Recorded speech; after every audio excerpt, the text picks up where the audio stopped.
What if I told you there's a kind of hidden code, a really simple three-step pattern that shows up in some of the most powerful stories ever told? It's like a golden thread of compassion that once you see it, you'll start seeing it absolutely everywhere. So let's just dive right in with a big question. What happens when total, profound human sorrow runs headfirst into a power that can literally change reality itself? That collision, well, that's what sets the stage for everything we're about to unpack. I want you to picture this. At the gates of a city, a place called Nain, you have two very different crowds moving toward each other. One group is just buzzing with life and energy, following this incredible teacher. And the other? It's a funeral procession. Slow, somber, heavy with grief, heading for the cemetery. You've got life and death on a literal collision course. And that brings us right to our first story, a collision at the gates. This isn't just some ancient tale, you guys. It's the perfect blueprint for a powerful kind of compassion, one that unfolds in three really clear steps. So at the very heart of this tragedy is a widow. Think about what that means. She's already lost her husband, and now she's lost her only son.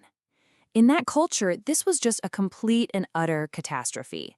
She's not just heartbroken, she's facing total ruin. Financially and socially, she has nothing left. In the middle of all this chaos, these two crowds meeting, Jesus does something really amazing. He singles her out. He doesn't just glance over. He looks at her, and he truly sees the absolute depth of her pain. And that right there, that's the first, most essential step in this pattern, to actually stop and see what someone is going through. And check out the cause and effect here. The moment he sees her, it immediately leads to the next step. This is not passive observation. Seeing her is the trigger for this powerful emotional response. Which brings us to the second crucial step, to feel. And we're not talking about just simple pity here. The original language describes this gut-level empathy, a feeling so deep it actually forces you to do something. He feels her loss like it's his own. What happens next is just stunning. He walks right up, he touches the open casket, and he stops the whole procession cold. And here's what's so important. The widow doesn't ask for a thing. She's just silent in her grief. He takes the initiative all on his own and speaks directly to the source of her pain. And right here we see the third and final step of the pattern, to act. All that looking and all that feeling gets turned into direct, powerful intervention. He doesn't just offer some nice words of comfort. He fundamentally changes her entire reality.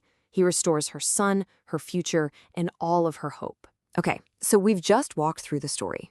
Now let's kind of pull back a bit and look at the simple but incredibly powerful pattern it reveals. And here it is, laid out. Look, feel, act.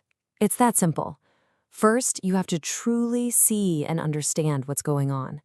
Second, you have to let yourself be moved by empathy.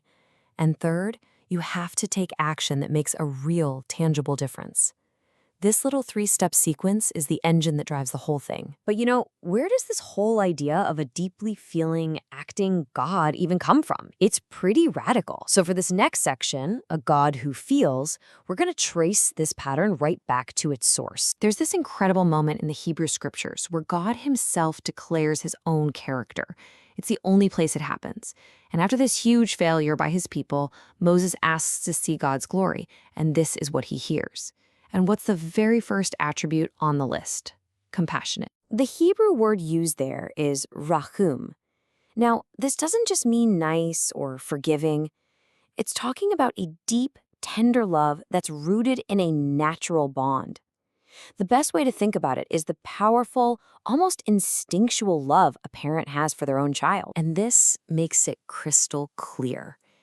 This compassion, this rahum, is like a father's love for his kids.